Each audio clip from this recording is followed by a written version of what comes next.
신명기 6장 4절 5절 말씀을 제가 세번역 성경으로 먼저 읽어드릴게요. 그리고 워낙 잘 아시는 말씀이기 때문에 개역개정을 한번 더 읽어드리도록 하겠습니다. 이스라엘은 들으십시오. 주님은 우리 하나님이시오. 주님은 오직 한 분뿐이십니다. 당신들은 마음을 다하고 뜻을 다하고 힘을 다하여 주 당신들의 하나님을 사랑하십시오. 개역 개정 안으로 다시 읽겠습니다. 이스라엘아 들으라. 우리 하나님 여호와는 오직 유일한 여호와이시니 너는 마음을 다하고 뜻을 다하고 힘을 다하여 내 하나님 여호와를 사랑하라. 제가 개역 개정 편으로 다시 한번 읽어드린 것은 그게 오래도록 우리가 많이 들어봤고 익숙하시기 때문에 한 번 더 읽어드렸습니다.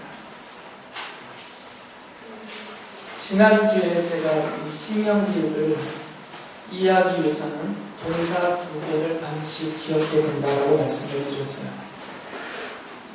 기억이 나십니까? 동사 두 개. 무엇과 무엇? 기억하라와 지키라. 신명기는 이 두 동사를 중심으로 구조가 짜져 있습니다.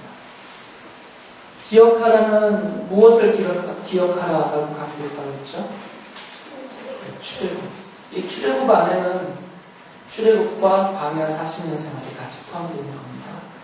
출애굽을 기억하라. 그리고 무엇을 지키라? 하나님의 율법을 지키라. 이게 신명기의 전체적인 구조였고요. 이제 왜 그런 구조로 이야기를 하는지를 지난주에 제가 말씀을 드렸습니다. 오늘은 이제 내용에 대해서, 핵심 내용에 대해서 말씀을 좀 드리겠습니다. 신명기는 뭘 강조하는 책인가? 하나님이 이 모세를 통하여서 이 신명기에 기록하신 이 말씀들은 무엇을 강조하고 있는가? 오늘 그 말씀을 드릴 텐데, 신명기에 기록된 모든 말씀이 다 중요하지만 그 중에서 오늘 제가 읽어드린 이 두 구절이 가장 핵심 구절입니다. 신명기에서는 두 문장으로 되어 있죠. 4절과 5절이 나눠져 있습니다. 4절에서는 하나님이 어떤 분이신지를 말하고요. 5절에서는 그 하나님을 하나님의 백성으로서 어떻게 섬겨야 되느냐 방법을 말하죠. 사실 신명기는 이 내용입니다. 신명기 전체가 하나님이 어떤 분인지를 쭉 이야기를 해줘요. 그 기억하라라는 그 동사와 함께 하나님이 그들에게 하신 일들, 하신 말씀들 이런 것들을 계속 기억나게 하면서 하나님이 어떤 분인지를 알려주죠. 그리고 5절에서 말한 것처럼 바로 그 하나님을 하나님의 백성인 이스라엘 사람들은 어떻게 섬겨야 되는가? 지키라라는 동사를 중심으로 해서 하나님을 어떻게 섬겨야 되는가? 방법들에 대해서 이야기를 해줍니다. 자, 먼저 하나님이 어떤 분이신가를 이야기를 할 때 6장 4절에 있는 그 말씀의 핵심이에요. 여호와 하나님은 유일하신 여호와시다. 우리의 여호와 하나님, 우리의 하나님은 유일하신 하나님이시다. 이것을 말하죠. 여기서 유일하다라는 것은 단순하게, 정말 단순하게 오직 하나이다 이렇게만 말하면 너무 약해요. 그 의미가. 김찬이라는 저도 이 김찬이라는 한 인간도 유일한 존재죠. 김찬휘로서는 제가 뭐 둘은 없잖아요. 하나밖에 없으니까. 근데 김찬이는 유일한 김찬이다 이렇게 말해봤자 이게 크게 의미가 없는 게 김찬이랑 본질적으로 비슷한 인간들이 많기 때문에 그러니까 그 유일성이 그렇게 대단하지가 못한 거죠. 워낙 인간들이 70억이 살고 있으니까 70억 중에 하나일 뿐이기 때문이에요. 그러니까 사과상자 안에 100개가 들어있으면 그 중에 하나를 들고서 이게 내가 골라낸 유일한 사과다 이렇게 말해봤자 내 손에 들려있는 사과나 상자 안에 나머지 있는 사과 똑같단 말이에요. 그러니까 이렇게 단지 하나다. 그런 의미로서 유일하다 이렇게 말하면 지금 신명기에서 말하고 있는 유일한 여호와시다 이 표현을 제대로 다 설명하는 것이 못됩니다.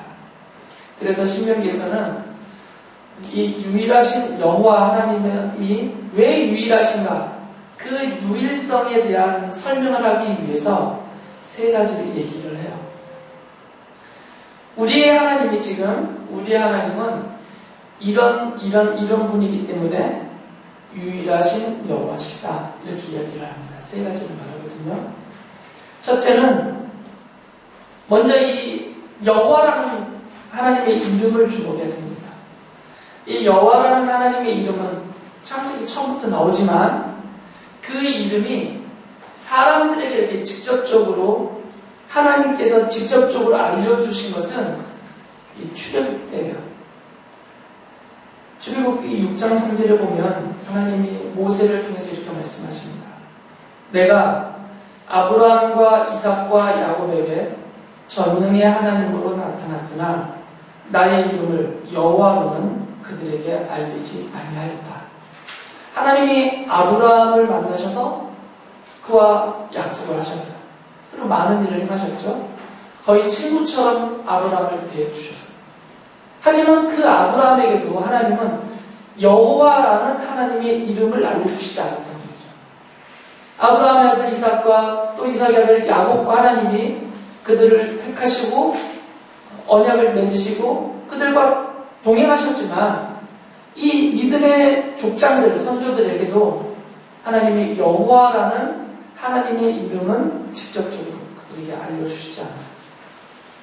하지만 이제 출애굽기에 와서 이집트에서 그들을 구출해 내실 때 그리고 호렙산 시내산에 와서 그들과 하나님 사이에 이렇게 백성의 언약을 맺으실 때 그 과정에서 하나님이 이 이스라엘 백성들을 향하여서 하나님의 이름을 여호와다라고 이렇게 알려주세요. 그전에는 개별적으로 직접적으로 알려주신 적이 없단 말이죠. 그러면 하나님이 왜 이런 여호와라는 이름을 유독 이 출애굽기부터 시작되는 이스라엘을 향하여서 계시하셨는가? 그 이유를 좀 살펴봐야 됩니다. 이 여호와라는 이름이 쓰여진 내용들을 보면 성경에 보면 하나님의 이름이 여러 번 언급이 되죠.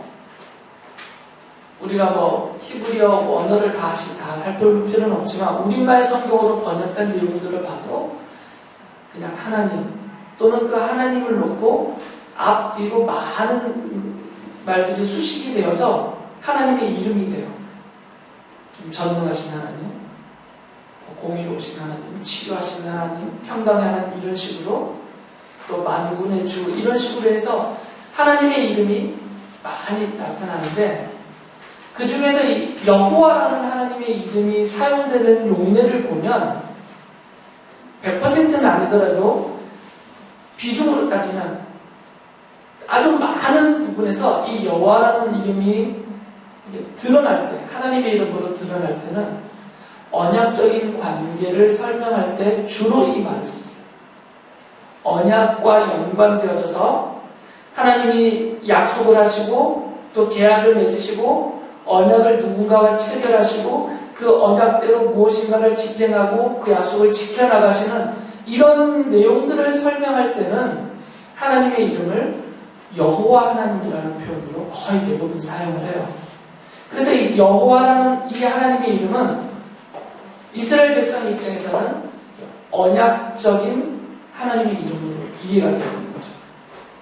실제로 성경이 그런 용도로 사용하고 있으니까. 그래서 여호와 하나님 이렇게 하나님의 이름이 알려지게 될 때는 뭔가 하나님이 하신 그 언약과 관계된 내용들이겠구나 이렇게 대부분 생각할 수가 있는 것이죠. 출애굽기에 와서 하나님이 이스라엘 백성들을 선택을 하십니다.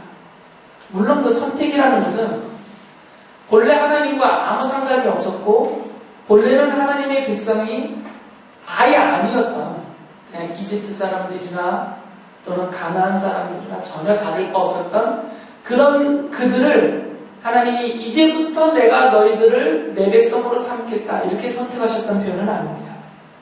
이미 이스라엘은 하나님 안에 하나님의 백성으로 있는 사람들이에요. 아브라함을 부르실 때부터. 하나님이 그들의 조상인 아브라함을 택하고 불러내실 때부터 그 바빌로니아의 그 땅에서 아브라함을 택하고 불러내실 때부터 이미 아브라함의 후손으로 출생하는 그 이스라엘은 하나님의 백성으로 그 언약 관계 안에서 이미 하나님 안에 있는 사람들이죠. 이제 그들을 하나님이 하나님의 백성의 자리로 다시 데려다 놓으시는 것이 출애굽입니다. 그래서 그들을 선택하고 불러내시면서 그들에게 이제 하나님의 이름을 알려주십니다. 여호와라고. 물론 이 여호와라는 그 이름 자체에 대한 또 다양한 설명과 해석들이 있습니다.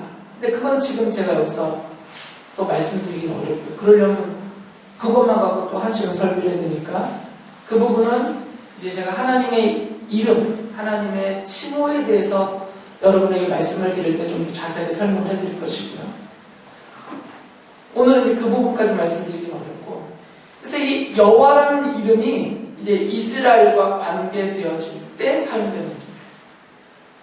하나님이 이집트를 향하여서 여호와라는 하나님의 이름을 쓰시지 않습니다. 가나안 족속들을 향하여서 하나님이 심판하고 진노하실 때에도 여호와라는 이름을 사용하시지 않으세요. 타 민족을 대할 때는 여호와라는 이름으로 하나님이 나타나시지 않는단 말이죠. 하지만 이스라엘을 대할 때에는 하나님을 스스로 여호와라는 이름으로 그들에게 나타나세요. 그들을 내 백성으로 삼았다는 거죠. 그래서 출애굽기 3장 15절을 보면 이렇게 말씀하십니다. 하나님이 또 모세에게 이르시되 너는 이스라엘 자손에게 이같이 이르기를 너희 조상의 하나님 여호와 곧 아브라함의 하나님, 이삭의 하나님, 야곱의 하나님께서 나를 너희에게 보내셨다 하라. 이는 여기서 말하는 이는 여호와요 나의 영원한 이름이요 대대로 기억할 나의 칭호니라 라고 말씀하세요. 이제 이스라엘 백성에게 알려주시는 겁니다. 이때부터 하나님의 영원한 이름이고 하나님의 백성인 이스라엘 사람들이 대대로 영원토록 기억해야 될 하나님의 이름이다라는 것이에요. 신명기에 보면 이 여호와가 그렇게 강조합니다. 하나님의 이름을 계속해서 여호와라고 불러요. 이스라엘을 향하여서. 왜 그러겠습니까? 좀 전에 설명드렸는데 왜 신명기는 이스라엘을 향해서 계속 하나님을 말할 때 여호와라고 말했어요? 이스라엘이 누구기 때문이에요? 언약의 백성이기 때문입니다. 하나님이 택하시고 하나님이 하나님의 백성으로 삼아주신 그 백성 언약을 체결해 주신 그 언약의 당사자, 언약의 백성이기 때문에. 그래서 이스라엘 사람들이 계속 하나님의 이름 여호와를 강조하는 이유는 이스라엘 사람들이 자기들이 누군지를 알게 하는 거죠. 기억나게 하는 거죠. 우리가 이스라엘이고 우리가 하나님의 백성이고 하나님이 우리를 하나님의 백성으로 삼아주셨고 신의 산에서 우리는 하나님과 그 백성 관계야, 그 백성 언약을 맺은 자들이다. 이것을 늘 기억하게 하기 위해서 이스라엘을 향해서 여호와라는 이름을 말씀하시는 겁니다. 그런 면에서 이 신명기는 여호와 하나님이 유일하신 분이시다라고 말해주는 거죠. 이스라엘을 향해서. 왜 그러냐면 이스라엘과 하나님으로서 또 백성으로서 이렇게 언약을 맺어주신 분은 여호와 하나님 한 분밖에 없기 때문에 바알이 이스라엘을 내 백성이라 부르지 않았어요. 아스타롯이 이스라엘을 내 백성 삼지 않고 아세라가 이스라엘 사람들을 내 백성 삼지 않고 다곤신이 그들을 내 백성이라 삼지 않았단 말이죠. 그런 백성의 계약은 이스라엘은 오직 하나님하고만 맺어졌어요. 하나님하고만, 여호와 하나님하고만 이스라엘은 백성으로서 언약이 맺어진 상태에 있어요. 그래서 그들에게 있어서 하나님은 오직 여호와 하나님 한 분밖에 없는 거죠. 바로 언약의 하나님입니다. 그래서 언약의 하나님을 줄여서 언약주라고 한다면 여호와 하나님이 이스라엘에게는 바로 언약의 주기 때문에, 언약의 하나님이시기 때문에 그들에게는 유일하신 여호와 하나님이시다라고 말해주는 거죠. 두 번째는 신명기에 보면 여러 차례 반복되는 말이 있는데 그것이 바로 창조입니다. 하나님이 이스라엘을 창조하셨다, 만드셨다, 조성하셨다, 세우셨다, 이런 표현을 써요. 신명기 4장 32절을 보면 당신들이 태어나기 전에 하나님이 이 땅 위의 사람을 창조하신 날부터 이제까지 지나간 때를 깊이 생각하여 보십시오. 하늘 이 끝에서 저 끝에 이르기까지 온 세계를 깊이 생각하여 보십시오. 그리고 이런 큰 일을 본 적이 있는지 들은 적이 있는지 물어보십시오 라고 말해요. 또 10장 14절에서는 그렇습니다. 하늘과 하늘 위의 하늘, 땅과 땅 위의 모든 것이 다 주 당신들의 하나님의 것입니다.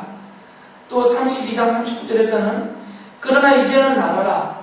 나 오직 나만이 하나님이다. 나밖에 다른 신이 없다. 나는 죽게도 하고 살기도 한다. 나는 상하게도 하고 낫게도 한다. 아무도 내가 하는 일을 막지 못한다. 신명기 11장 14절에서도 여호와께서 너희의 땅에 이른 비 늦은 비를 적당한 때 내리시리니 너희가 곡식과 포도주와 기름을 얻을 것이오 라고 말해요.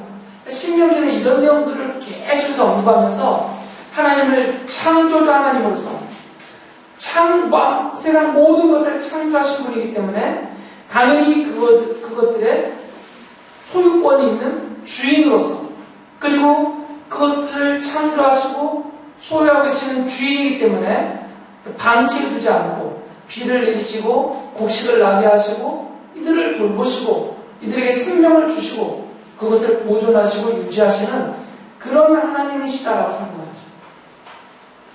이 신명기에 하나님에 대한 이해를 받아들였던 선지자들의 보면 거의 다 그렇고요.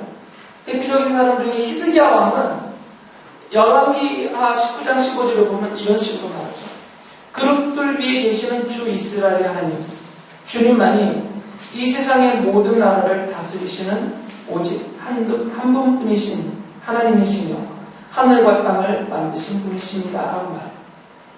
그러니까 이 신명기에서 말하고 있는 그 하나님에 대한 이해와 인식을 역사서를 거쳐서 선지자들의 모든 글이 그래서 그대로 받아들이고 있습니다. 그래서 하나님이 창조주로서 이스라엘을 만드신, 이스라엘을 창조하신 하나님으로서 유일한 하나님이시다라고 말하는 거죠. 이스라엘을 하나님이 만드실 때, 자, 우리가 이스라엘을 만들자 하면서 바알 신도 하라, 다고 신도 하라, 부처도 하라, 뭐도 하라 해서 하나님이 다 불러 모아서 하나님이 나는 이 머리를 만들 테니까 너는 팔을 만들어라, 너는 다리를 만들어라 이렇게 안 하셨단 말이죠.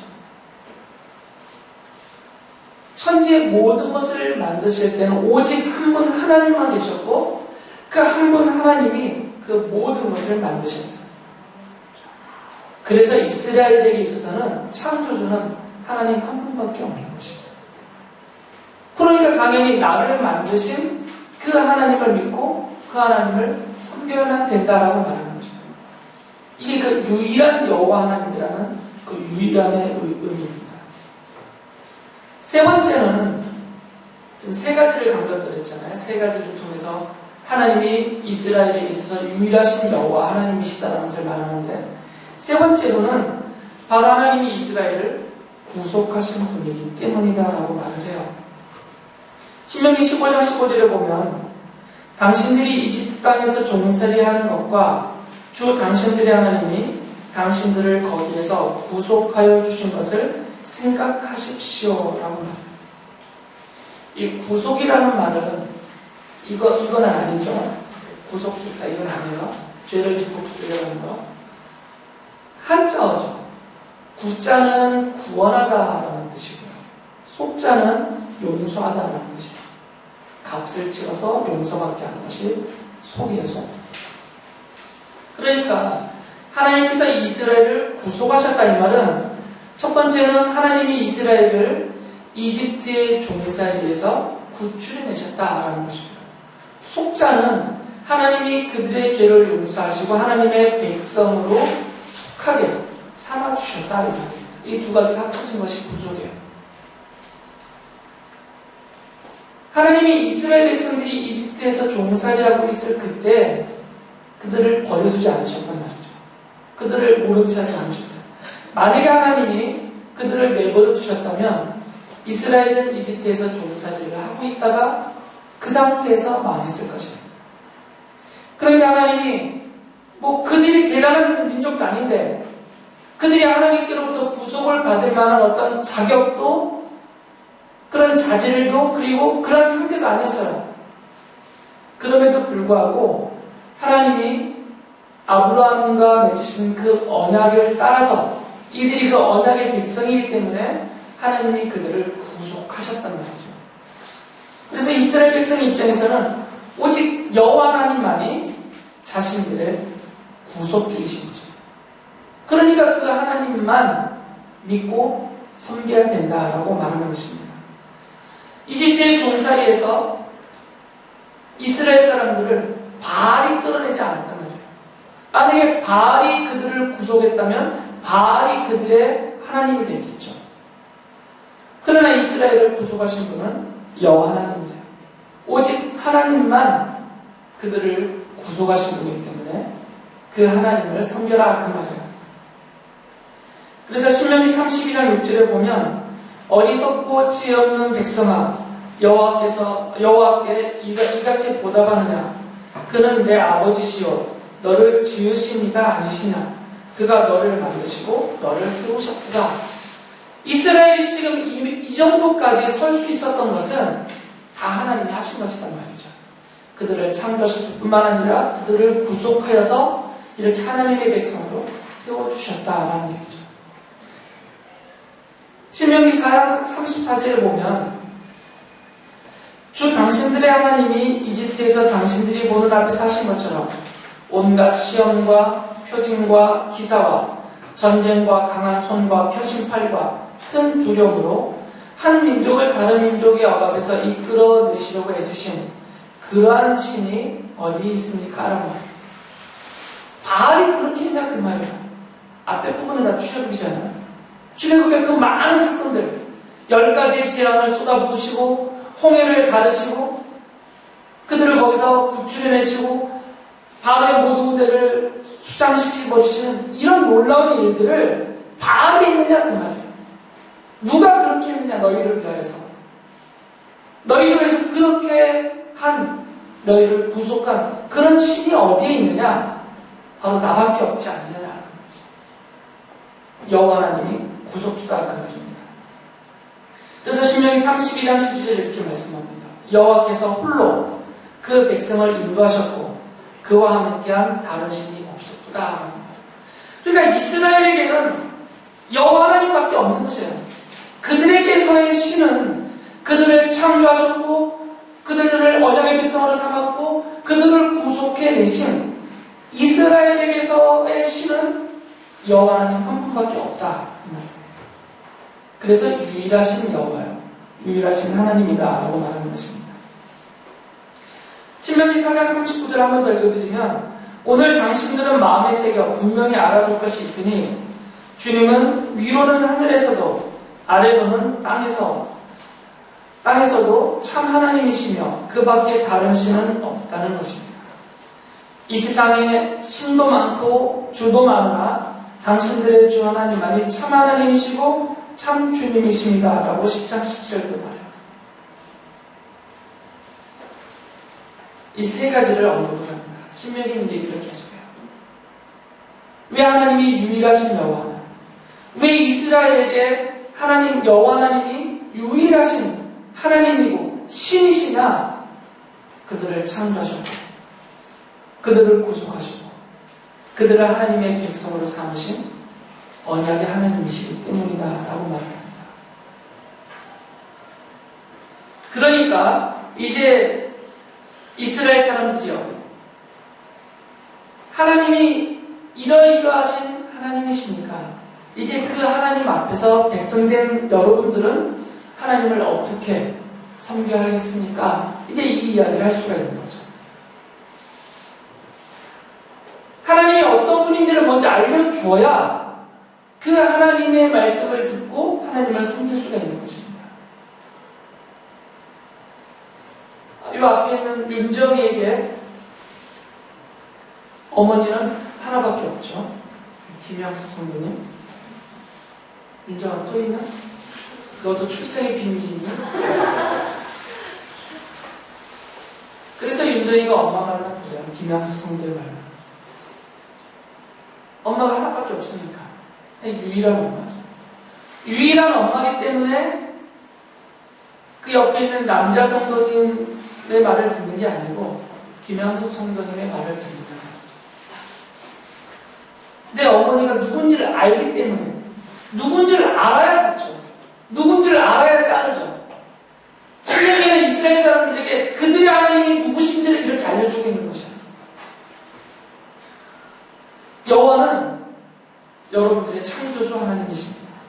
이 여호와 하나님은 바로 당신들의 구속주이십니다. 여호와 하나님은 당신들을 하나님의 백성으로 삼으신 바로 그 언약의 하나님이십니다. 이것을 알려주고 그러니까 이제 그 하나님을 이렇게 섬깁시다 라고 그 다음에 말을 하는 거죠. 이제 6장 5절의 얘기가 되는 거죠. 그래서 먼저 이렇게 질문을 해요. 그들에게 질문하죠. 신명기 10장 12절 보면 이스라엘 자손 여러분, 지금 주 당신들의 하나님이 당신들에게 원하시는 것이 무엇인지 아십니까? 이제 하나님이 어떤 분인지를 알려주고 있으니까 바로 이 유일하신 여호와 하나님이 여러분들에게 원하는 게 무엇인지를 알고 있습니까? 라고 질문을 해요. 그리고 바로 이어서 13절에서 답을 해주십니다. 주 당신들의 하나님을 경외하며 이게 하나님이 원하신다라는 것이에요. 그의 모든 길을 따르며 그를 사랑하며 마음을 다하고 정성을 다하여 주 당신들의 하나님을 섬기며 당신들이 행복하게 살도록 내가 오늘 당신들에게 명하는 주 당신들의 하나님의 명령과 규례를 지키는 일이 아니겠습니까? 라고 답을 해주죠. 질문과 답을 모세가 동시에 줍니다. 그 질문은 하나님이 원하시는 게, 하나님께서 여러분들에게 원하시는 게 무엇인지 아십니까? 생각해보라 이것이에요. 그리고 그 답을 반응해주죠. 그게 13절까지 이어집니다. 이 내용을 간략하게 줄이면 신명기 6.5절입니다.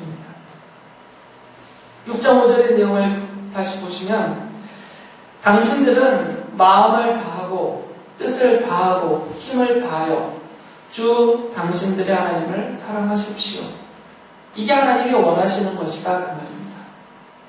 앞에는 다 수식어니까 수식어를 다 괄호로 묶어버리면 하나님께서 이스라엘 사람들 그들에게 원하시는 것은 뭐라고요? 맨 끝에 하나님을 사랑하라는 거죠. 하나님을 사랑하라. 이게 하나님의 백성인 이스라엘 사람들에게 원하시는 것이다 그 말입니다. 이 사랑이라는 말이 너무 흔하게 쓰여지기 때문에 그렇게 크게 와닿지 않습니다. 그러나 이 사랑한다라는 이 말 속에는 많은 것들이 담겨져 있죠. 그 의미로 따져보면 하나님을 사랑합니다라는 고백 속에는 많은 것들이 포함이 됩니다. 하나님이 나의 하나님이십니다. 이게 전제되는 거죠. 하나님을 사랑합니다라는 말은. 윤정이가 김양숙 성도를 향하여서 엄마 내가 엄마를 사랑해 이렇게 말하는 얘기는 김양숙 성도가 강윤정의 엄마라는 게 어머니라는 게 전제가 되어져 있어요. 그 대상이 전제될 때 그를 향하여 사랑의 고백이 되는 거죠. 하나님을 사랑하라 이 말 속에는 하나님이 전제가 되는 것입니다. 어떤 분으로서 지금 전제가 되고 있어요? 6장 4절에서 우리의 여호와 하나님은 누구시라고요? 오직 한 분, 유일하신 여호와 하나님이시다. 이게 전제가 되어져 있어요. 창조 구속 언약은 이것에 대한 설명이고 이게 전제가 된 것이에요. 하나님을 사랑합니다라는 말씀이에요. 그리고 우리가 하나님을 향해서 이 사랑의 고백을 하는 것이 쉽지가 않습니다. 인정을 안 하기 때문에. 하나님을 나의 하나님으로, 나의 창조주로, 나의 구속주로, 나의 언약의 하나님으로 인정이 안 되기 때문에 하나님을 향하여서 마음 깊이로부터 영혼까지 다하여서 진심으로 사랑합니다라는 고백을 못하고 살고 있는 거죠. 그게 안 되니까. 전제가 안 되니까. 남편이 남편으로 여겨져야 사랑합니다라는 진심이 담긴 고백을 하죠. 제가 성경 공부 시간에 여성분들한테 물어봤더니 상당히 우리는 괜찮은 편이에요. 남편들에게 사랑합니다를 진심으로 잘합니다. 남편들에게 물어보면 좀 힘들 것 같아요. 그래서 안 물어보겠습니다.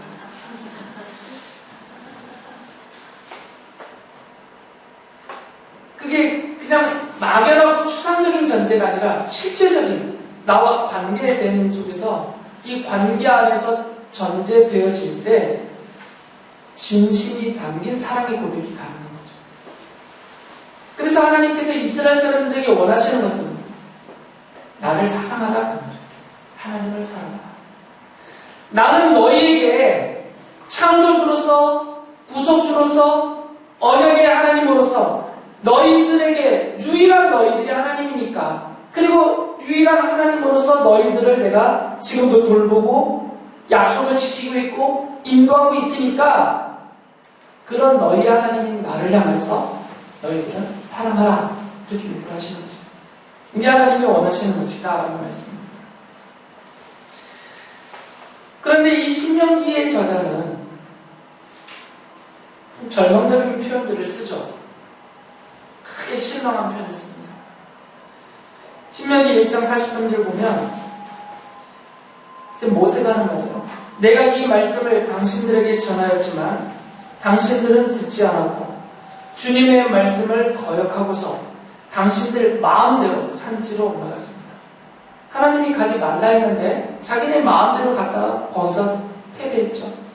그리고 또 신명기 9장 7절을 보면 당신들은 광야에서 주 당신들의 하나님을 얼마나 노엽게 하였던가를 잊지 말고 기억하십시오.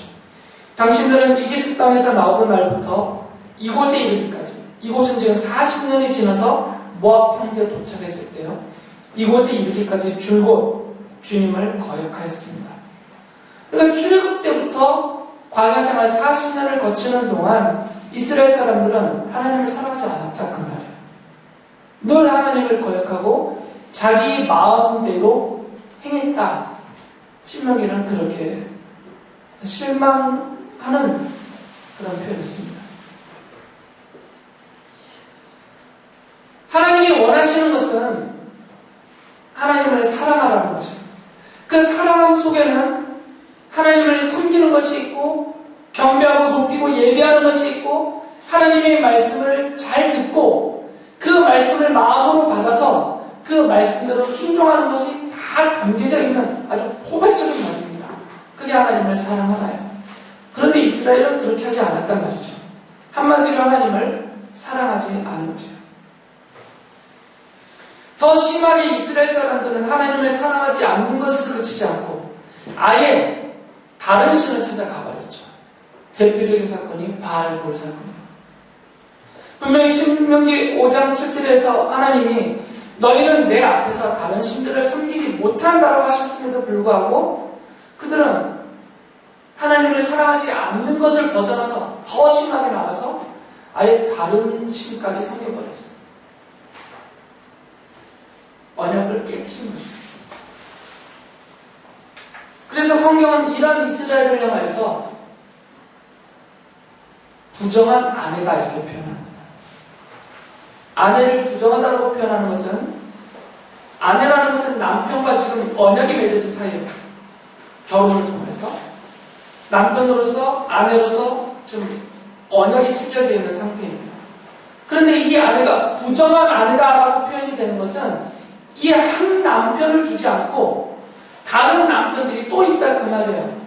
이 상태를 부정하다, 가늠이다 이렇게 표현하는 것입니다. 지금 이스라엘이 부정한 자들이 되어버린 것입니다. 한 분 하나님만 있는데 그들에게는 여호와 하나님만이 이스라엘에게는 유일한 하나님이세요. 그런데 이스라엘이 바알볼을 섬겼단 말이에요. 나중에 가나안 땅에 들어가게 되면 거기서 바알신을 섬기고 아스타롯을 섬기고 아세라를 섬기고 다곤신을 섬기고 몰록을 섬기고 수많은 가나안의 다른 잡신들을 신도 아닌 것들을 자기들의 신으로 섬겨버려요. 이스라엘을 아내라고 성경이 부른단 말이에요. 그러면 그 이스라엘이라는 한 아내, 한 남편이 있는데 그 남편은 유일하신 여호와, 오직 한 분 여호와 하나님이신데 이 하나님을 두고서 다른 신들을 섬기고 있단 말이에요. 다른 남편들을 찾아가고 거기서 놀고 있단 말이에요. 몸을 버려가면서. 신명기는 이스라엘 백성들을 그렇게 평가합니다. 부정한 아내. 그리고 가나안 땅에 들어가서 그들이 살게 될 그 모습을 미리 그렇게 평가해요. 그들이 다른 신을 섬길 것이다. 부정한 아내로 살 것이다. 그래서 하나님께서 그들에게 최선을 다하라고 요구하시는 거죠. 최선을 다하라. 마음을 다하고 뜻을 다하고 힘을 다하여 내 하나님 여호와를 사랑하라. 최선을 다하라 그 말이죠. 최선은 말 그대로 최선입니다. 할 수 있는 끝까지 다 하는 게 최선이에요. 100을 할 수 있으면 100을 다 하는 게 최선이죠. 99까지 하고 그만두면 최선이 아닙니다. 10을 하고 끝난 것이나 99를 하고 끝난 것이나 이건 최선이 아니에요. 최선은 100을 할 수 있으면 100을 다 했을 때 최선입니다. 하나님이 지금 최선을 다하라는 거죠. 물론 이스라엘이 이렇게 완전하게 하나님의 백성답게 하나님을 섬기지 못할 것이다. 하나님이 아세요. 그럼에도 불구하고 그들에게 원하시는 것은 최선을 다해서 하나님 나를 사랑하라. 이것이 요구사항이십니다. 그러기 위해서는 가장 중요한 게 마음이죠. 최선을 마음에서 나오는 것이니까. 그래서 신명기 6장 6절에 보면 내가 오늘 당신들에게 명하는 이 말씀을 마음에서 해요. 마음이 중요하니까. 모든 것이 마음에서 나오니까. 11장 18절에서는 당신들은 내가 한 말을 마음에 간직하고 골수에 새겨두고 또 그것을 손에 메어 표로 삼고 이마에 붙여 기호로 삼으라 라고 말해요. 신명기 26장 16절이 또 한 번 반복합니다. 오늘 주 당신들의 하나님이 이 규례와 법들을 지키라고 당신들에게 명령하시니 당신들은 마음을 다하고 목숨을 다하여 이 모든 계명을 지키십시오 라고 말해요. 그래서 복음서에서 그리고 또 신약성경에서는 이 네 가지를 다 언급했어요. 하나님을 사랑하라 할 때 마음을 다하고 목숨을 다하고 뜻을 다하고 힘을 다하기. 이 네 가지. 이게 최선이다 그 말이에요. 마음을 다하지 않으면 최선이 아닌 거죠. 있는 힘을 다 쏟지 않으면 최선이 아닌 거죠. 생각을 다 들이지 않으면 그게 최선이 아니다 그 말입니다. 죽을 때까지 다 하라 그 말이에요. 왜 그러냐면 그렇게 해도 모자라니까. 그렇게 해도 잘 안 되니까 그렇게 하라라고 요구하시는 거죠. 하지만 결코 이스라엘 사람들이 그렇게 최선을 다하지 못할 것이다. 이것을 하나님이 아시죠. 그래서 신명기에서도 그것에 대해서 말을 합니다. 여러분들이 가나안 땅에 들어가면 이렇게 최선을 다해서 살아야 되는데 그렇게 살지 않을 것입니다. 다른 신을 찾을 것이고 하나님의 말씀을 순종하지 않을 것이고 신명기가 그렇게 말을 해요. 지금 가나안 땅 요단강 동편에서 하는 마지막 말이거든요. 이제 여호수아의 인도함을 받아서 넘어가는 것이에요. 가나안 땅으로. 근데 넘어가기 바로 직전에 이미 신명기는 말을 해요. 가나안 땅에 가서 이렇게 살아야 되지만 여러분이 그렇게 살지 못할 게 뻔합니다. 잘 아시니까. 그러면서 신명기는 마지막 30장에 가면 약속을 합니다. 어떤 약속을 해주냐면 신명기 30장 6절에 보면 주 당신들의 하나님이 당신들의 마음과 당신들 자손의 마음에 할례를 베푸셔서 순종하는 마음을 주실 것입니다. 그리하여 당신들이 마음을 다하고 정성을 다하여 주 당신들의 하나님을 사랑하며 살 수 있게 하실 것입니다. 라고 약속하세요. 이건 약속이에요. 하나님께서 그렇게 주겠다는 약속입니다. 이스라엘은 그렇게 못해요. 최선을 다하지 않습니다. 마음을 다하지 않고 목숨을 다하지 않고 뜻과 힘을 다하지 않아요. 그렇게 하나님을 섬기지 않습니다. 하지만 하나님이 그렇게 하나님을 사랑할 수 있도록 하나님께서 만들어 주겠다라고 지금 약속하시는 거죠. 그래서 신명기는 그래서 복음입니다. 약속이에요. 율법이 아니고 이것은 약속이기 때문에, 그리고 이 약속이 예수 그리스도에 의해서 성취가 되기 때문에, 그래서 신명기는 복음서라고 부르는 거죠. 구약의 복음서. 이 약속을 이제 어느 한 때가 되면 하나님이 이렇게 주실 것이라고 하신 약속이 그 어느 때, 어느 시점이 되면 성취가 될 것이에요. 신약 성경은 이 신명기의 약속을 예수 그리스도가 성취하셨다라고 말합니다. 그래서 예수께서 하나님의 백성들을 참 이스라엘이 되게 해주자는 혈통적인 이스라엘이 아니라 믿음의 혈통들, 믿음의 자손들, 이들을 말해요. 참 이스라엘 백성, 하나님의 참된 백성들의 마음을 예수께서 오셔서 그들의 마음을 하나님께로 돌이키고 그 온 마음을 다하여서 하나님을 섬기고 하나님께 순종하고 하나님을 따를 수 있도록 예수께서 만들어 주셨다. 이게 신약성경의 이야기입니다. 벌써 시간이 많이 지나서 이거 다 하려면 아직도 20분이 더 필요해요. 이 부분은 다음 주에 됩니다. 기대하시는 표정들을 하시면 제가 다음 주에 더 열심히 말씀을 드릴 텐데, 이 신명기의 약속을 성취하신 예수님이 누구신가? 그건 다음 주에 말씀을 드리겠습니다. 이 예고편을 조금만 드리면, 신약성경은 예수님을 가리켜서 유일하신 하나님이시다 이렇게 말하는 거죠. 신명기가 여호와 하나님이 유일하신 여호와시다라고 말하는 것과 똑같이 신약성경은 이 예수 그리스도를 유일하신 하나님이시다라고 말하죠. 바로 이 신명기의 언약을 성취하신 바로 그 하나님이시다라고 이야기합니다. 이건 다음 주에 자세하게 말씀을 드리고요.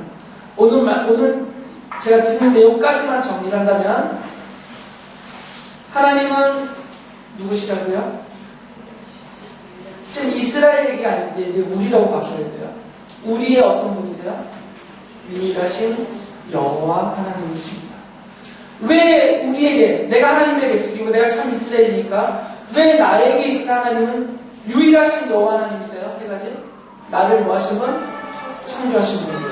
나를 죄와 영원한 지옥 사망에서 구속하신 분. 그리고 나를 하나님의 자녀와 백성으로 삼아주신 나의 언약주, 언약의 하나님이시기 때문에 나에게서는, 성도인 여러분에게는 오직 여호와 하나님만이 하나님이십니다. 부처가 아니고 돈도 아니고 세상의 권세도 아니고 그 어떤 것도 이 하나님의 보좌에 오를 수 없습니다. 오직 나의 창조주이시고 구속의 주이시고 약속의 주이신 여호와 하나님만이 나의 하나님, 나의 하나님이라고 믿으시고, 그 하나님이 내게 원하시는 것은 뭐라고요? 하나님을 사랑하는 것. 마음을 다하고 목숨을 다하고 뜻을 다하고 힘을 다해서, 짧게 말하면 어떻게 하라고요? 최선을 다해서 하나님을 사랑하라고. 이것이 내게 원하시는 말씀이고, 신명기가 나에게 그 말씀을 하고 계시다라는 것을 믿으시고, 하지만 내가 이 말씀대로 최선을 다하지 못할 것을 아시는 하나님이 내가 그렇게 살 수 있도록 신명기에 약속하신 대로 내 마음을 바꾸시고 그렇게 순종하게 하시고 하나님 앞에 세워 나아가시는 돌보심과 인도하심으로 나를 이끌어 가시는 그 약속을 예수 그리스도가 성취하시고, 그 성취하신 대로 지금도 나를 돌보시고 인도하시는 나의 유일한 하나님 되심을 여러분이 믿으시고 그 하나님만을 섬기는 그래서 이 신명기에서 약속한 그 백성에게, 이렇게 믿음으로 섬기는 백성에게 약속하신 그 하나님의 복을, 그것도 다음 주에 자세하게 더 말씀드릴게요. 풍성하게 누리시는 여러분의 삶이 되시기 바랍니다.